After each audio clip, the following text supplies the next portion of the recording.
네, 경제 인사이트 이어가겠습니다. NH투자증권 김영환 연구원과 함께 증시 전반의 여러 가지 상황들을 점검해 보도록 하겠습니다. 어서 오십시오. 안녕하세요.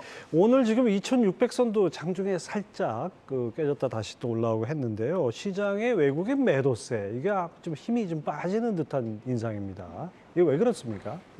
아무래도 연초 이후에 한국 증시가 많이 올랐고요. 그 가운데 특히나 반도체를 중심으로 많이 올랐는데 외국인들이 그동안 많이 산 게 반도체였죠. 그러니까 어느 정도는 차익 실현이 나올 수 있을 네. 만큼 수익이 난 상황이었던 것 같고요.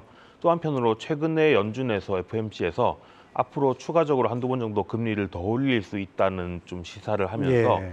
그렇게 되면은 원달러 환율도 지금 한 1,200원 후반 정도까지 떨어져 있는데 다시 또 원화가 원달러 환율이 올라가는 거 아니냐, 원화가 약세로 전환되는 거 아니냐. 그러면 외국인 입장에서는 또 환차익이 줄어드는 영향이 있을 수 있으니까 향후에 연준의 통화 정책 그리고 그동안에 주가가 많이 올랐다는 부분 이 두 가지가 작용하고 있는 것 같습니다.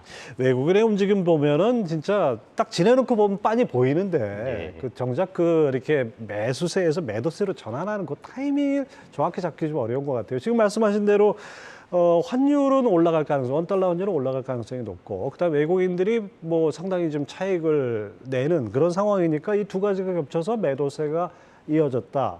그 앞으로 계속될 가능성이 있는 겁니까? 그렇게 길지는 않을 것 같고요. 일단 차익 실현을 하는 욕구의 제일 큰 부분이 일단은 수익을 냈다. 그리고 연준의 통화 정책이 한두 번 정도 더 금리를 올릴 수 있다라고 한다면 거꾸로 말하면 금리를 올려봐야 한두 번이고 그 정도 네. 가격이 반영되고 나면 끝이라는 얘기잖아요. 예. 그러면 결국은 그 다음엔 다시 펀더멘탈이 중요해질 텐데 한국은 하반기 중에 그래도 수출 증가율이 지금보다는 나아질 거다 이런 전망들이 나오고 있는 상황이고 그렇게 보면은 수출이 좋아질 때 보통은 한국 기업들의 실적도 같이 좋아지니까 그러면은 아무래도 기본적인 펀더멘털의 방향은 우상향으로 봐야 되지 않느냐. 그러니까 단기적으로 환율의 변동성이 커지는 시기들이 지나고 나면은 여전히 외국인들이 들어올 수 있다라고 생각을 하고 있고요. 장기적으로 외국인들이 한국 주식을 얼마나 평균적으로 보유해 왔냐라는 걸 보면은 장기 평균이 한국 전체 코스피 시가총액에서 외국인 시가총액이 차지하는 비중이 한 34% 정도가 장기 평균입니다. 예. 근데 여전히 지금 한 32% 미치거든요. 그 얘기는 외국인들이 아직까지 연초 이후에 많이 샀다라고 하지만 여전히 과거 평균에 비해서는 한국 주식을 덜 갖고 있다라는 얘기고요. 그럼 평균적인 상황으로 수렴을 한다고 하면은 아마도 외국인 지분율로 평균 수렴을 한다라고 했을 때 올라갈 여지들이 더 많다라고 보는 게 맞는 것 같습니다. 예, 그렇죠. 자, 뭐 지수상으로는 지금 2600선 언저리에 걸쳐 있는데 뭐 일부 종목, 일부 섹터는 지수보다 훨씬 더 올라가 있지 않습니까? 그러다 보니까 국내 증시가 과열됐다, 너무 올랐다 이런 지적도 있는 것 같아요. 그런 측면에서 보면 지수 상승 여력이 크다 이렇게 보기는 좀 어렵지 않을까요? 뭐 그동안에 많이 올랐던 종목들, 뭐 2차 전지를 대표적으로 봤을 때 그런 부분들이 있고요. 또 한편으로 한국 주식시장 전체 펀더멘탈로 봤을 때도 워낙 지금 수출이 잘 안 되고 기업 이익이 과거 고점 대비해서 많이 줄어 있는 상황이니까 지금의 실적 대비해서도 주가가 비싼 부분은 맞습니다. 지금 코스피의 PER이 뭐 12배 후반 이 정도로 얘기를 예. 하는데 이 정도면은 과거에 2007년 그리고 뭐 2020년 이런 이후에는 제일 높은 수준으로 많이 비싼 건 맞거든요. 그런 걸 생각하면은 상반기보다는 하반기에 상승 여력이 좀 적은 거는 맞는 것 같고요. 그렇기 때문에 오히려 지수가 올라갈 때 추격 매수를 하는 전략보다는 조금 조정을 받았을 때, 그러니까 조금 더 상승할 수 있는 여력이 확보됐을 때 산다거나 아니면 앞으로 좀 더 유망할 수 있는 종목을 저평가돼 있는 종목을 산다거나 이런 트레이딩의 전략들이 좀 중요하지 않나라는 생각이 듭니다. 결국 지금 말씀하신 대로 주가가 이만큼 가 있는데 실적이 따라온다면은 괜찮지만은 실적이 따라오는 걸 확인하기 전까지는 주가가 약간 조정 가능성도 있다 이렇게 볼 수 있는데요.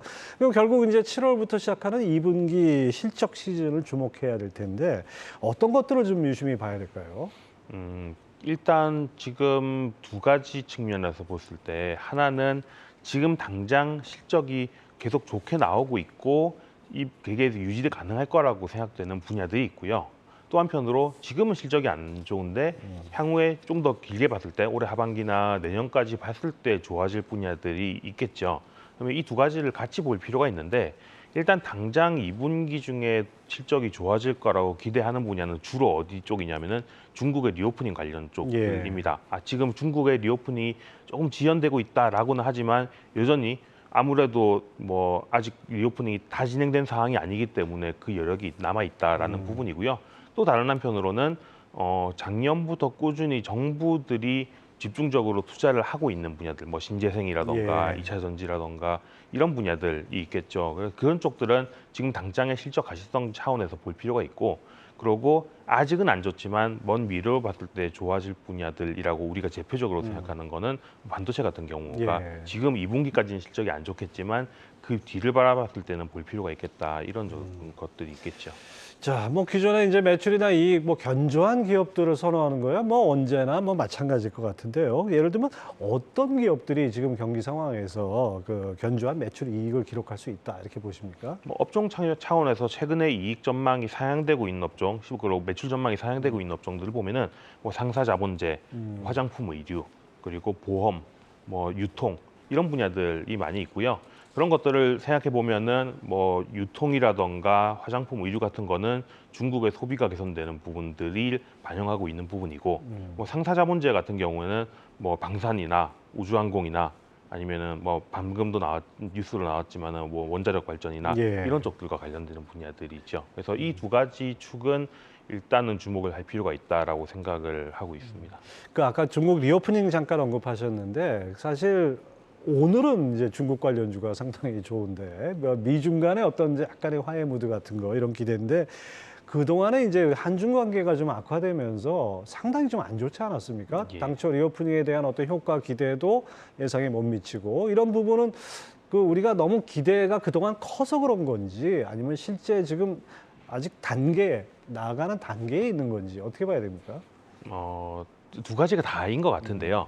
사실 눈높이를 과거에 한한령 이전, 그러니까 2016년 이전으로 돌이켜 보면은 그 정도까지 가는 거는 정말 쉽지 않은 부분은 맞는 것 같고요. 그럼에도 불구하고 그 정도까지는 아니라고 봄에도 불구하고 그것보다도 더 실망스러웠던 거는 아무래도 우리가 예상하던 것보다 중국의 리오프닝에 따른 뭐 소비 확대, 뭐 예. 여행 확대, 해외여행이 늘어나고 이런 부분들이 조금은 더디게 진행되고 있는 것도 있는 것 같아요. 이래서 이 두 가지가 동시에 작용하다 보니까 기대보다도 더 못 미치는 상황이었는데 시간이 지날수록 점점 이제 2분기, 3분기 가면서 중국과의 항공 편수도 여전히 늘리는 방향으로 지금 작용하고 있고, 이런 것들을 감안을 하면은 낮아진 눈높이보다도 못 미치는 것들은 조금 메이크업 할 수 있지 않겠느냐라는 예. 기대는 하고 있습니다. 자, 그렇다면 이제 영업이익 전망치가 이제 2분기에 상향되는 업종들도 있을 것 같은데 어떤 데들입니까? 뭐 아까 방금 말씀드렸던 것 같이 화장품 의류, 그리고 중국인들이 복귀했을 때 기대할 수 있는 면세점 같은 것들이 포함된 유통 같은 경우가 있을 수 있고요.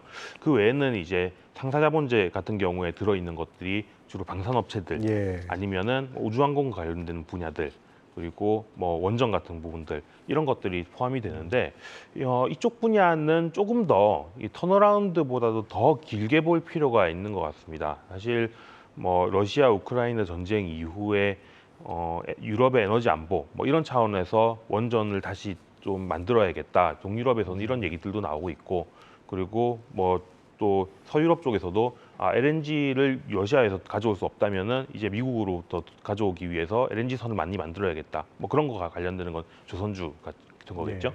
이런 움직임들이 나오고 있는데, 이런 것들은 한번 경기가 좋아지는 국면에서 한번 바짝 올라오는 게 아니라 향후 긴 계획을 에너지 계획을 길게 가지고 봤을 때 계속 투자가 나올 분야들이잖아요. 예. 이런 부분들은 조금 더 트레이딩보다도 조금 더 긴 호흡에서 가져갈 필요가 있지 않나 예. 합니다. 그렇군요.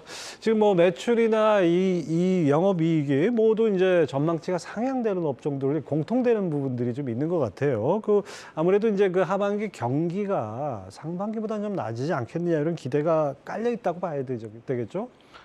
일정 부분은 그런 것 같고요. 근데 다만 최근의 경기 사이클의 굉장히 특징적인 부분은 글로벌 권역별로 경기 사이클이 되게 많이 다르게 나타나고 있다는 점입니다. 예. 결국은 이것도 코로나 이후의 영향들이 여전히 남아 있기 때문인 건데, 맨 먼저 코로나 이후에 복귀가 빨랐었던 미국 같은 경우는 이제 한창 좋아지는 기간이 길었다가 이제 피크를 치고 서서히 경기가 슬로우다운 되는 중이죠. 그렇죠. 물론 이게 침체가 얼마나 깊을 거냐 이런 건 금리 인상 논란이 그렇게 있지만 빨리 했으니까 그 영향이 이제 본격적으로 나타난다 이렇게 봐야겠죠. 그렇죠. 그러니까 이쪽에서는 뭐 일각에서는 내년에 경기 침체가 올 수도 있다 이런 얘기들이 나오고 있는 중이고 하지만 생각보다 소비는 천천히 나빠지고 예. 있는 여전히 버티고 있는 상황이고 반대로 중국 같은 경우는 봉쇄를 제일 끝까지 했었으니까 이제 막 코로나를 극복하고 경기가 살아나야 되는 구간인데 이 살아나는 속도는 조금 더딘 구간이고 이런 것들이 상당히 온도차가 나오고 있는 거죠. 그러면 당면 한 올해 하반기만 놓고 봤을 때는 한 가지는 중국의 리오프닝이 중요한 키가 될 수 있을 것 같고요. 두 번째는 미국의 소비 분야들 중에서 얼마나 잘 버텨지느냐 이런 것들이 관련이 될 수 있을 것 같고요. 그러면 그 양쪽의 온도차는 조금 다르게 봐야겠죠. 예. 그리고 또 한편으로는 이 경기 사이클과 관계없이 계속 나오는 투자, 이게 AI 같은 분야도 마찬가지고 뭐 신재생 같은 분야도 마찬가지고 이런 분야들도 작용하고 있고 이게 서로 간에 이런 여러 가지 분야들이 막 뒤섞여 있는 상황인데 그러면 정리를 하면은 하나는 짧게 볼 수 있는 분야는 중국 리오프닝이다. 조금 더 길게 볼 수 있는 거는 이제 뭐 중장기 테마라고 할 수 있는 부분들이다. 그러니까 중장기 테마에 사실은 또 엮여 있는 게 또 반도체이기도 하고요. 그렇죠. 이런 것들을 경기가 좋아지긴 하지만 이 경기 사이클을 길게 보는 것보다는 경기와 관련하는 거는 조금 짧게 볼 필요가 있고 좀 더 길게 볼 수 있는 건 중장기 테마겠다 이렇게 볼 수 있겠습니다. 예.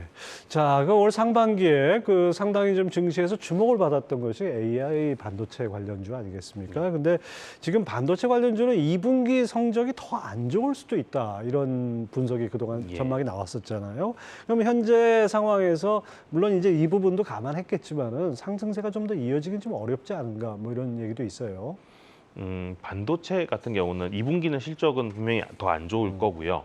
왜냐하면 반도체 실적을 제일 크게 좌우하는 반도체 그 고객들한테 판매하는 제일 주된 게 이제 반도체 고정 가격인데 그게 1분기보다 2분기가 떨어졌기 때문에 2분기 실적은 좋지는 않을 거고요.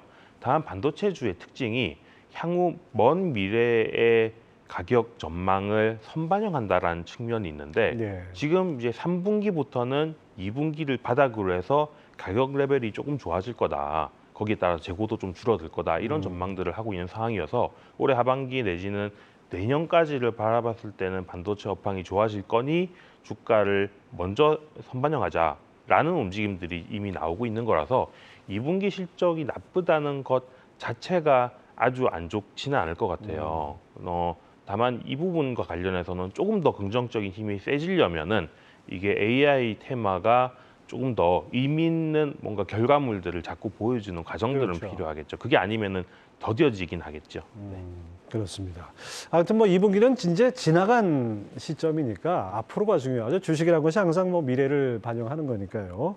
자, 지금 말씀 종합해 보니까 김영환 연구원 말씀 종합해 보니까 한 지금 6월 말 7월 초는 좀 약간 조정 가능성을 열어놓고 예. 하지만은 하반기에 점차적으로 영업이익이나 매출이 늘어나는 실적 개선 업종들 같은 경우에는 저가 매수, 분할 매수 이런 전략으로 적극적으로 좀 가도 예. 되지 않겠냐 이렇게 생각이 되는데 투자 전략 한번 정리를 해주시죠. 예, 일단 하반기 전체를 놓고 보면은 한국의 수출과 실적이 좋아지는 구간이라고 생각이 되고요. 그런 걸 생각하면은 펀더멘털이 좋아질 때는 주식을 뭐 길게 봤을 때 파는 것보다는 사는 게 맞는 전략이고 다만 상반기 중에 주가가 사실은 많이 올랐는데 그 오른 만큼 더 오르기는 사실 쉽지는 않을 거예요. 예. 그러니까 눈높이는 조금 낮출 필요가 있다. 그 얘기인지 그것은 주식을 살 타이밍은 올라가고 있을 때 추격 매수를 하면 아무래도 더 상승할 수 있는 부분은 적을 거고요. 조정 받았을 때 사는 게 그나마 하반기 성과를 좋게 만들 수 있는 부분이다. 그래서 조정시 매수가 맞는 것 같다 이렇게 생각을 하고 있고요. 다만 하반기를 놓고 봤을 때 사실 펀더멘탈을 제외하고 여러 가지 노이즈 요인들로 보면은 좀 그때그때 조정을 만들 수 있는 변동성을 키울 수 있는 요인들은 여전히 많이 있는 것 같습니다. 연준도 금리를 한두 번 정도는 더 올릴 수 있고 그때가 되면은 또 흔들리는 모습들이 나타날 수 예. 있겠죠. 그리고 한편으로는 또 미중 간의 갈등이 뭐 해소 국면이다라고는 하지만은 여전히 그 부분에 있어서도 불안한 부분들이 예. 여전히 남아 있고요. 그리고 연말이 다가오면은 미국 대선에 1년 앞둔 상황이 되면은 여러 대권 주자들이 서로 자기가 이제 나서겠다라는 예. 얘기들을 하면서 그 과정에서 나올 수 있는 노이즈들 같은 것도 여전히 있으니까 변동성이 좀 큰 가운데 우상향하는 패턴이 예상되고 그러면 조정을 받았을 때 사자. 그리고 단기 트레이딩 전략은 중국의 리오프닝 관련된 부분들을 좀 주목을 할 필요가 있고 좀 더 긴 호흡에서 봤을 때는 뭐 AI 반도체라던가 헬스케어라던가 아니면 신재생 에너지라던가 이런 중장기 성장 테마 쪽으로 집중할 필요가 있겠다 이렇게 보고 있습니다. 네, 아무튼 뭐 좀 여러 가지 그 재료들이 다 양면성이 있는 것 같아요. 그 긴축도 어떻게 하면 또 좋은 호재가 될 수도 있고 또 악재가 될 수도 있고 리오프닝도 마찬가지고 아무튼 그런 점은 앞으로 계속 확인하면서 투자 전략을 짜야 될 것 같습니다. NH투자증권 김영환 연구원 함께했습니다. 말씀 감사합니다. 감사합니다.